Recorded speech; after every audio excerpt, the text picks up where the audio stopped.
엄마입니다. 잘 지내셨죠? 네. 어, 저번 시간에 피아노 교육에 대해서 조금 이야기를 나눴는데요. 언제가 좋을까라는 이야기 다음에 오늘은 그렇다면 정말 피아노 교육이 왜 필요한지 이런 거 조금 이야기를 나누고 싶습니다. 네. 맨 처음 생각하시는 게 피아노 교육을 하면은 소근육 발달이 굉장히 좋다고 하는데 맞나요? 라는 생각들을 좀 하실 것 같아요. 그래서 그 얘기를 조금 해볼게요. 일단 피아노라는 것 자체는 우리가 오른손과 왼손, 이 모든 손을 다 사용을 합니다. 당연히 소근육 발달에는 좋죠. 왜냐면은 보통 사람들은 이 전부 다 10개의 손가락을 사용하는 일이 거의 없어요. 저희가 타자를 칠 때도 보면 이 끝에까지 다 사용하진 않거든요. 그래서 아이들이 처음에 피아노를 배우면서 오른손 모든 손가락을 다 움직이게 하고 왼손의 모든 손가락을 다 움직이게 사용한다는 것 자체가 일단은 굉장히 소근육 발달이 좋기는 합니다. 네, 그거는 맞는 것 같아요.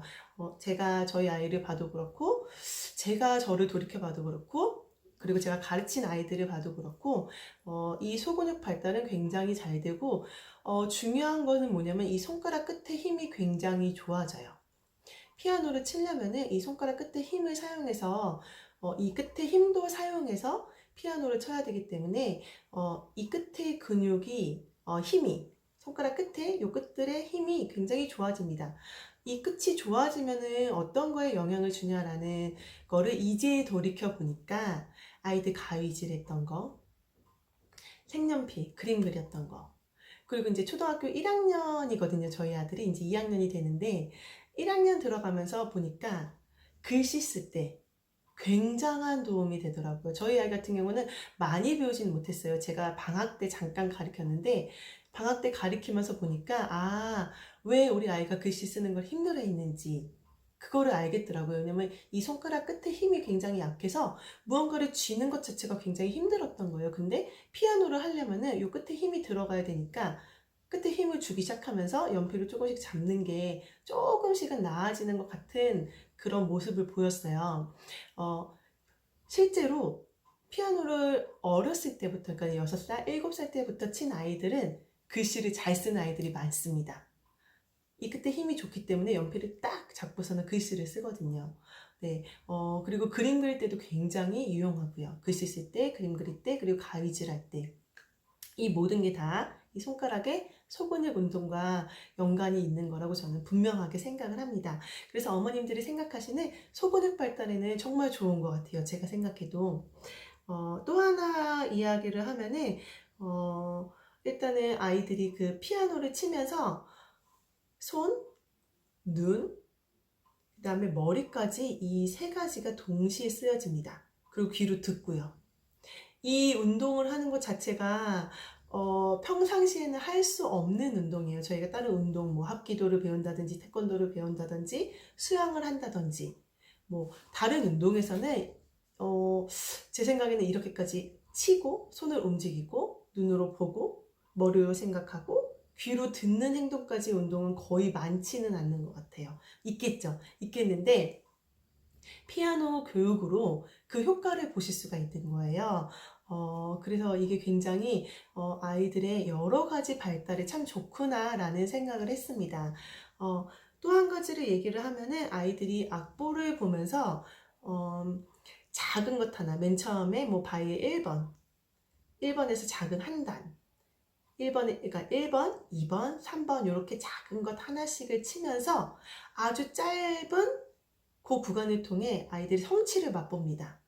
아이들에게 성취를 맛보게 한다는 거는 인생에서도 굉장히 큰 역할을 하는데요. 특히 이 성취라는 거는 나중에 아이들의 학습에도 굉장히 연관을 줍니다. 아이들이 성취한 능력이 많으면 많을수록 학습할 때도 더 적극적이고 아이들이 더 열심히 한다고 이야기를 해요. 왜냐면 자기가 했던 경험이 있기 때문에 성취를 했던 경험들이 그것들이 쌓였을 때 아이들에게 자신감이 생기고 그 다음에 모르는 것이 나와도 내가 한번 해볼까라는 그 용기가 생긴다고 합니다. 그런데 중요한 거는 뭐냐면 처음부터 이게 길지가 않다는 거예요. 굉장히 짧은 한 단을 치면서 아이들이 하나 번호를 정복해 가면서 성취를 느낍니다. 그리고 한 권이 끝나고 또 한 권을 넘어가면서 아이들이 아, 내가 이렇게 했구나라는 굉장히 만족을 느껴요. 그래서 인내를 통해서, 물론 인내가 필요하겠죠. 조그만 어느 정도의 인내를 통해서 아이들이 작은 성취를 반복해서 맛볼 수 있다는 게 피아노 교육의 굉장한 장점이라고 생각을 합니다. 네. 좀 동의가 되시나요? 네. 그리고 또 다른 이야기를 하면은, 집중력에는 정말 좋습니다. 네. 아이들이 집중력을 키우는데, 제가 아까 잠깐 말했던 것처럼, 이전에 말했던 것처럼 손을 연주를 하고, 눈으로 무언가를 보고, 악보를 보고, 머리로 생각을 하고, 왜냐면 개 이름을 보고 하려면 머리로 생각을 해야 되거든요. 귀로 듣고 하는 때 굉장한 집중력을 필요로 합니다. 네, 이렇게 무언가를 집중해서 한다는 것 자체가 아이들에게 그 훈련을 해줄 수 있는 건데요.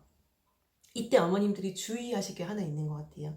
어렸을 때, 제가 옛날에 아이들을 가르칠 때 보면 어머님들이, 저희 아이가 집중력이 조금 부족해요. 그래서 의자에 앉는 연습을 하기 위해서 피아노를 가르치려고 합니다. 라는 어머님들이 있으셨어요. 실제로 이런 아이들은 보통은 남자아이들 어머님들이에요. 그리고 간혹가다 여자아이들인데도 이제 조금 더 성격이 외향적이고 쾌활한 아이들은 어머님들이 이런 고민과 함께 제가 그래서 조금 엉덩이에 붙이는 연습을 하고 싶어서 피아노를 가르치고 싶은데요. 선생님 어떨까요? 라는 얘기를 하셨어요. 그 당시에는 제가 젊었고, 네, 아이도 없었고 했기 때문에, 너무 좋죠. 당연히 앉아서, 집중력 키우는데 정말 좋아요. 아이가 피아노를 치면은 분명히 집중력이 생길 거예요. 라고 말씀을 드렸습니다. 네, 어떤 자신감으로 제가 그런 말씀을 그렇게 드렸었는지, 지금 생각하면 조금 마음이 부끄러운데, 왜냐하면은 아이를 키우다 보니까 아이가 이제 남자아이고 초등학생 저학년인 아이를 키우다 보니까 그게 먼저가 아니어야 되는구나. 피아노를 친다는 것 자체가 굉장한 많은 행동을 해야 되는데 그걸 위해서 아이의 엉덩이를 붙이는 연습을 같이 시킨다고 생각하시면 아이에게 굉장히 부담이 됩니다. 네.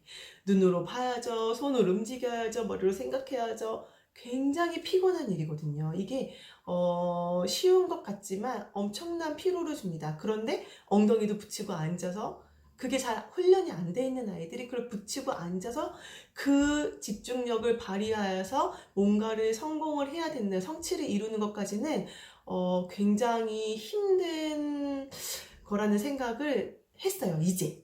네. 아이를 키우다 보니까. 그래서 반대로 엉덩이를 붙이는 연습은 미리 다른 것들로 뭐 학습지를 하신다든지 가정에서 교육을 하신다든지 하면서 어느 정도 연습이 돼 있는 상태에서 피아노 교육으로 같이 들어오시면은 그때는 아이들이 앉아있는 기본적인 연습이 되어 있기 때문에 악보를 보면서 악보를 읽는 게 힘들어도 그래도 조금 할 수 있는 힘들이 있는 것 같아요. 그런데 이 앉아있는 연습이 안 돼 있는데 악보도 봐야 되고 하는 아이들은 금방 지치고 하기가 싫어질 수 있습니다. 네.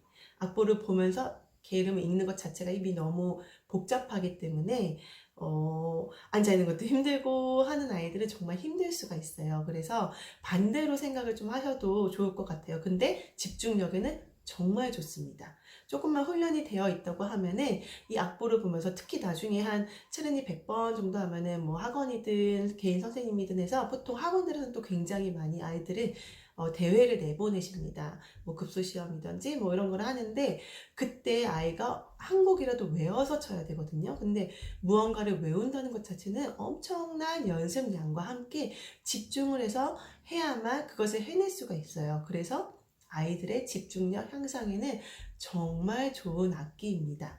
네, 다른 것 하나를 더 이야기하면은 정말 아이들이 정서적으로 부드러운 정서, 여러 가지의 감정을 느끼는 아이가 될 수가 있는 것 같아요. 음악을 조금 안타까운 우리나라의 현실이 진도만 급급하는 현실이 조금 안타깝긴 합니다. 아이들이 진도를 따라가다 보니까 일단 테크닉들과 이런 기본적인 것들만 하고 훑고 지나가는 경우들이 너무 많아요. 어머님들이 또 그걸 굉장히 선호하시고 우리 아이가 몇 번을 쳤느니 뭐 진도가 어디 느니 라는 이야기를 하시면서 그거를 굉장히 선호하시고 또 저학년 때만 이거를 할 수 있다라는 생각을 하시는 분들이 많기 때문에 그게 가장 안타까운데 저는 아이를 가리키면서 곡을 조금 이렇게 만드는 방법들을 더 많이 위주로 가리킵니다. 왜냐면은 곡을 만들면서 아이가 자신의 감정을 표현할 수 있는 방법을 알 수가 있고, 그다음에 작은 소리, 큰 소리, 점점 커지는 소리, 그다음에 부드러운 소리, 또 약간은 조금 더 센 소리, 거친 소리를 내는 것을 배우면서 아이가 그것으로 감정을 느낍니다. 정서적인 면에서 굉장한 영향을 주는 거죠. 그래서 만약에 어머님들이 초점을 조금만 더 우리 아이가 음악을 듣고 즐기는 것으로 또 초점을 주시면은 충분히 그런 방향으로 좀 더 아이들에게 영향을 주실 수 있는 것이 피아노 교육인 것 같다는 생각을 합니다. 네. 어, 지극히 제 주관적인 견해이고요. 혹시 여러분들 중에서 또, 이런 게 정말 피아노에는 좋은 것 같아요. 라는 생각이 있으신 분들 또 저에게 글 남겨주시고, 선생님 이런 거는 조금 아니지 않나요? 라는 생각을 하시는 분들도 댓글 남겨주시면은 여러분들과 소통하면서 더 대화하는 멀티맘마 되겠습니다. 네, 감사합니다. 오늘은 여기까지입니다. 감사합니다.